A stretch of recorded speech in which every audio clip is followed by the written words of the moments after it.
అందరికీ శ్రీరామనవమి శుభాకాంక్షలు తెలియజేసుకుంటూ ఈరోజు జై శ్రీరామ్ ఏప్రిల్ 6న సీతారాముల కళ్యాణం. ఆ రోజు చదవాల్సిన శ్లోకాలు ఇవే. శ్రీరామచంద్రమూర్తికి సంబంధించిన శ్లోకాలు ఈరోజు మీ అందరికీ నేను షేర్ చేసుకోబోతున్నాను. జై శ్రీరామ్ అంటే సకల పాపహారణం అని పండితులు చెబుతుంటారు. శ్రీరామనవమి రోజు ఏప్రిల్ 6న రామనామ స్మరణ చేసేందుకు శక్తివంతమైన రామనామ శ్లోకాలను తెలుసుకుందాం. శ్రీ సీతారాముల కళ్యాణం కమనీయం, రామరాజ్యం రామనీయం, శ్రీరాముని పట్టాభిషేకం సకల జనులను పరవశింపజేసే ఓ అద్భుత ఘట్టం. ఆ అద్భుతమైన రోజు భారతదేశంలో హిందువులంతా చైత్రశుద్ధ నవమి అనగా 2025 ఏప్రిల్ 6 శ్రీరామనవమి వేడుకలు జరుపుకుంటారు. త్రేతాయుగంలో వసంత ఋతువులో చైత్రశుద్ధ నవమి నాడు పునర్వసు నక్షత్రపు కర్కాటక లగ్నంలో సరిగ్గా అభిజిత్ ముహూర్తంలో శ్రీరాముడు జన్మించాడని పురాణాలు చెబుతున్నాయి. శ్రీరామనవమి సందర్భంగా శ్రీరాముని శ్లోకాలు ఎంతో శక్తివంతమైనవి, ప్రభావవంతమైనవి అని ప్రతీతి. మీరు వాటిని పఠించి శ్రీరామనవమిని మరింత వేడుకగా జరుపుకోవాలని కోరుకుంటున్నాను. 1వ మంత్రం రామ మూల మంత్రం.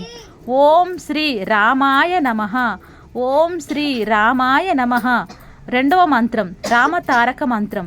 శ్రీరామ జయ రామ జయ జయ రామ, శ్రీరామ జయ రామ జయ జయ రామ, శ్రీరామ జయ రామ జయ జయ రామ. 3వ మంత్రం రామ గాయత్రి మంత్రం. ఓం దశరథయే విద్మహే సీతావల్లభాయ ధీమహి తన్నో రామ ప్రచోదయాత్. 4వ మంత్రం రామ ధ్యాన మంత్రం. ఓం ఆపదామపహర్తారం దాతారం సర్వసంపదాం లోకాభిరామం శ్రీరామం భూయో భూయో నమామ్యహం. 5వది కోదండ రామ మంత్రం. శ్రీరామ జయ రామ జయ జయ రామ, శ్రీరామ జయ రామ కోదండ రామ, శ్రీరామ జయ రామ జయ జయ రామ, శ్రీరామ జయ రామ కోదండ రామ. విష్ణు సహస్రానికి సూక్త రూపంగా చెప్పే శ్లోకం శ్రీరామ రామ రామేతి రామే రామే మనోరమే సహస్రనామ తత్తుల్యం రామనామావరాననే.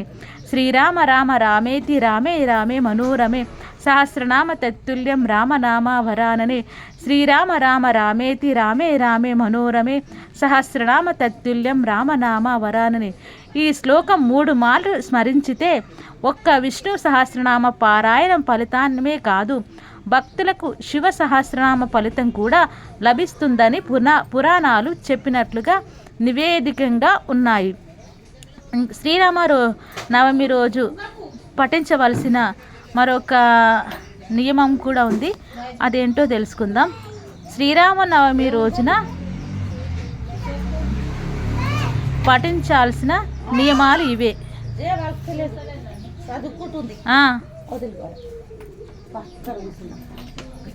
తెలుగు సంవత్సరంలో శ్రీరామనవమి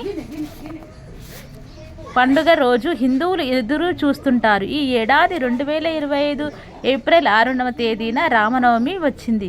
ఆ రోజున శ్రీరాముని ప్రత్యేకంగా పూజించాలి.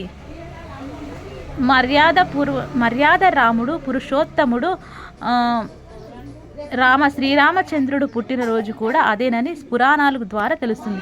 ఆ రోజున శ్రీరామచంద్రుడిని కొన్ని నియమాలు పాటించాలి. పూజించడం వలన జీవితంలో సుఖశాంతులు, ఆనందం, ఐశ్వర్యం లభిస్తాయని పండితులు చెబుతున్నారు. ఇప్పుడు వాటి గురించి తెలుసుకుందాం. రామాయణ పారాయణం, సీతారాములకు పూజ. శ్రీరామనవమి రోజున ఏప్రిల్ 6న శ్రీరామచరితమానస్, రామరక్షా స్తోత్రం, రామనామాన్ని పఠించాలి. శ్రీరామచంద్రులకు పసుపు, కుంకుమ, గంధం, పుష్పాలు సమర్పించి పూజ చేసి హారతి ఇవ్వటం, పానకం, వడపప్పు సమర్పించి భజనలు చేస్తే ప్రతికూల శక్తి నశించి ఇంట్లో ఆనందం, శాంతి వాతావరణం నెలకొంటుందని పురాణాలు చెబుతున్నాయి. అన్నదానం. శ్రీరాముడు ఇతరులకు సేవ చేయటం, దాన ధర్మాల గురించి వివరించాడు. ప్రస్తుతం మనం నిత్యం చేయడం ఎవరికీ సాధ్యపడదు. కావున శ్రీరామనవమి రోజున పేదలకు ఆహారాన్ని పెట్టండి. అందుకే శ్రీరామనవమి ప్రతి పల్లెల్లో కూడా అన్నదానం కార్యక్రమాలు నిర్వహిస్తారు. దీని వలన ఐశ్వర్యంతో పాటు శ్రీరాముని ఆశీస్సులు కలుగుతాయని పండితులు చెబుతున్నారు. దీపారాధన శ్రీరామనవమి రోజున ఆలయంలో కానీ ఇంట్లో కానీ తప్పకుండా దీపారాధన చేసి శ్రీరాముని కళ్యాణం ఫోటోను ప్రతిష్ఠించి పూజ చేయాలి. దీపారాధన కాంతికి ఇంట్లో ప్రతికూల శక్తి తొలగి ఆనందం శ్రేయస్సు కలుగుతుంది. తులసి మొక్కకు పూజ. తులసి మాత అంటే శ్రీ మహావిష్ణువుకు ఎంతో ఇష్టం.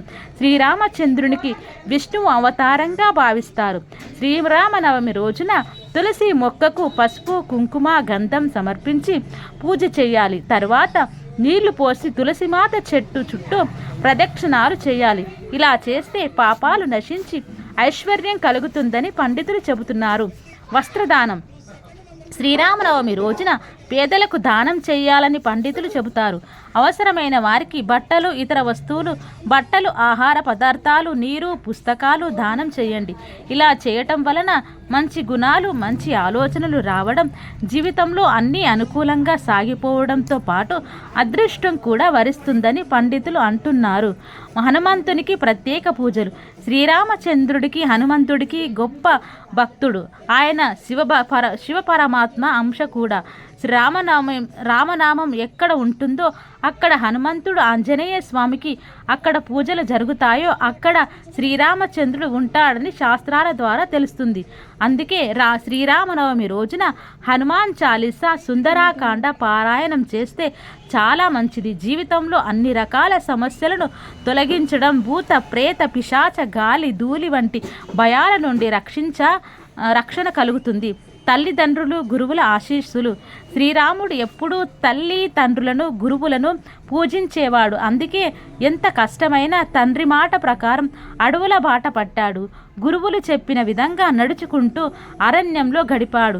ఆయన అడవుల్లో ఉన్న నిత్యం అతని తండ్రి దశరథ మహారాజును, తల్లి కౌసల్య, సుమిత్ర, కైకేయులను పూజించేవాడు.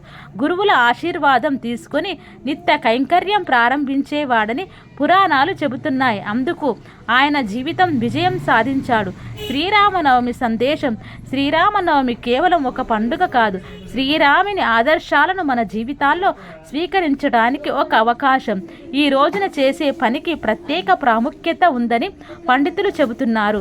మీరందరూ కూడా శ్రీరామనవమిని అత్యంత అద్భుతంగా జరుపుకోవాలని, ఆ శ్రీరామచంద్రమూర్తి కరుణా కటాక్షాలను మనకందరి మీద ఎల్లవేళలా ఉండాలని మనస్ఫూర్తిగా కోరుకుంటూ మరొకసారి అందరికీ శ్రీరామనవమి శుభాకాంక్షలు.